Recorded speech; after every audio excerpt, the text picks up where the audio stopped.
Who gave you the nickname first? I joined when I went in the military, and I'm in boot camp, and the Hispanic guy says, "You know what the name Carlos means in English?" I said, "Yeah, it's Charles." He says, "Yeah, and the nickname for Charles is Chuck, and I'm going to call you Chuck." And for some reason, it stuck with me, and from that point on, everyone called me Chuck. For decades, fans have revered Chuck Norris as an unstoppable action hero, a figure so iconic that his name has been synonymous with awe-inspiring feats. Yet beyond the memes and blockbuster roles lies the true story of a man whose path to stardom was paved with secret heartbreak, family revelations, and ultimately redemption. In recent years, rumors began circulating that a hidden chapter in Chuck Norris's life might finally be coming to light, one involving a shocking DNA discovery. The man behind the myth.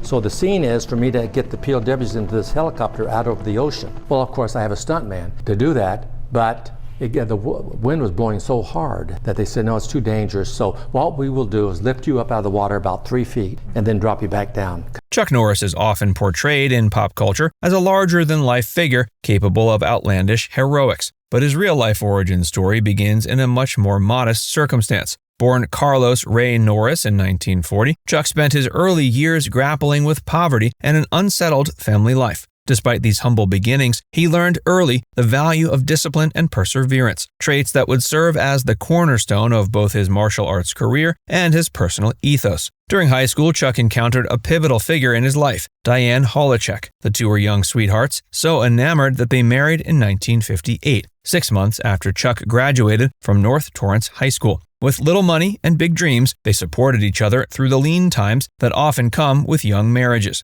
According to Chuck, Dianne never complained about their financial struggles, standing firmly by his side as he pursued his newfound passion for martial arts. In the early 1960s, Chuck joined the Air Force, where he eventually found himself stationed in California. It was there that he honed his skills in Tang Soo Do, eventually transforming into a formidable martial arts competitor upon his return to civilian life. But the seeds of future complications had also been sown. Unbeknownst to him, or so the official story goes, this chapter in his life led to a family revelation decades later. Upon returning home, Chuck's dedication to martial arts grew into a full-time career. He opened karate schools, trained celebrities, and began making a name for himself in competitions. Soon, Hollywood came calling. His breakthrough roles in films like Way of the Dragon alongside Bruce Lee and the popular TV series Walker, Texas Ranger catapulted him to stardom, cementing his status as America's favorite tough guy. But behind the action hero persona, Norris carried personal burdens. In his memoir, Against All Odds, My Story, he reveals the intense emotional struggles he faced, most notably the heartbreaking loss of his younger brother Wyland in the Vietnam War.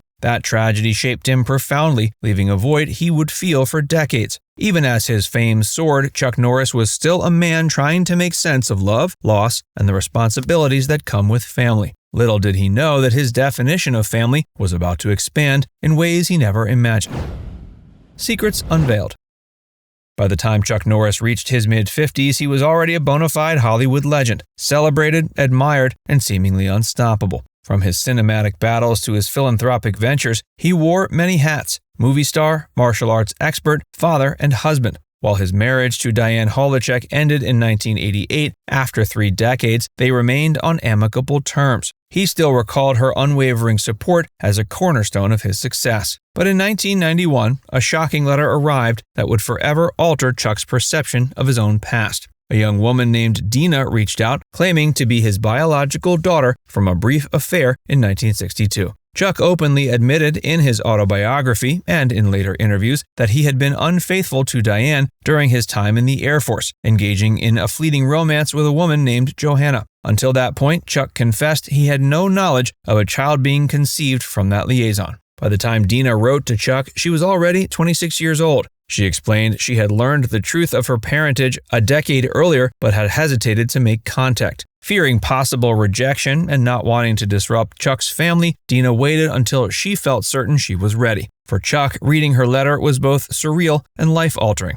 He found himself grappling with a swirl of emotions, regret for the past, concern about how his family would react, and an overwhelming desire to do the right thing. According to Chuck, the notion that this woman could truly be his daughter was something he couldn't dismiss. He arranged a meeting with her, still uncertain whether a DNA test would be necessary. As he recalled in multiple interviews, when he finally stood in front of Dina, he saw himself in her eyes. For him, scientific proof was moot. He famously declared, "I didn't need DNA or blood tests." In that moment, the hug they shared washed away decades of doubt and regret. The public's response to this revelation was understandably intense. People across the globe were stunned that one of Hollywood's most morally upright figures, often framed as the quintessential good guy, had been hiding, albeit unknowingly, such a significant secret. However, fans would come to admire his honesty and willingness to accept responsibility. Rather than deny or distance himself, Chuck publicly embraced Dina as his daughter. This demonstrated that even unstoppable action stars are fallible humans capable of mistakes, remorse, and ultimately growth. For Dina, the emotional weight of meeting her biological father was matched by relief of being embraced so wholeheartedly. Their relationship from that point forward only grew stronger. Rather than dredge up old wounds, Chuck Norris turned the situation into an opportunity for healing. It was a testament to his core beliefs. Martial arts may have taught him discipline, but fatherhood required a different kind of courage altogether. The emotional reunion.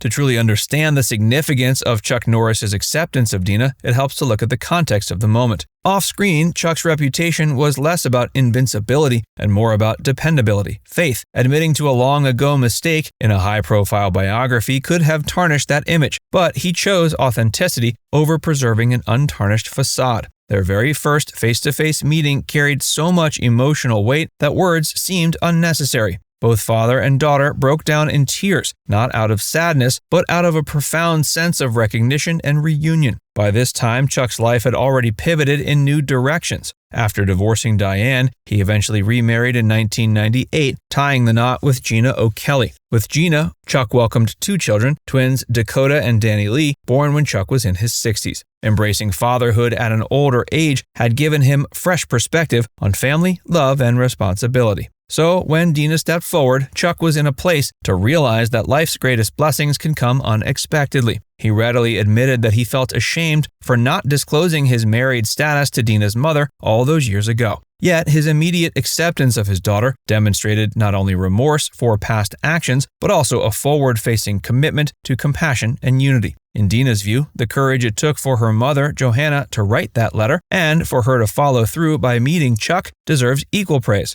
Without that leap of faith, this father-daughter bond might have remained undiscovered indefinitely. Chuck's candor in the autobiography, and in subsequent interviews, had another unexpected result. It opened up dialogues about paternity, hidden family ties, and the importance of honesty. Fans and critics alike noted that Chuck's willingness to move forward without demanding a DNA test was emblematic of an emotional and spiritual certainty. His words, "I didn't need DNA or blood tests," became an iconic reflection of unconditional acceptance. The acceptance of Dina in his life didn't just change his family dynamic, it also altered the public perception of Chuck Norris. If there was any lingering doubt that real life could be as dramatic as the scripts he followed on screen, this revelation removed it. Fans saw another side of him, a man capable of compassion, admission of mistakes, and unwavering loyalty to those he loves. Now it's time to hear from you. What's your favorite memory of Chuck Norris? Let us know in the comment section below.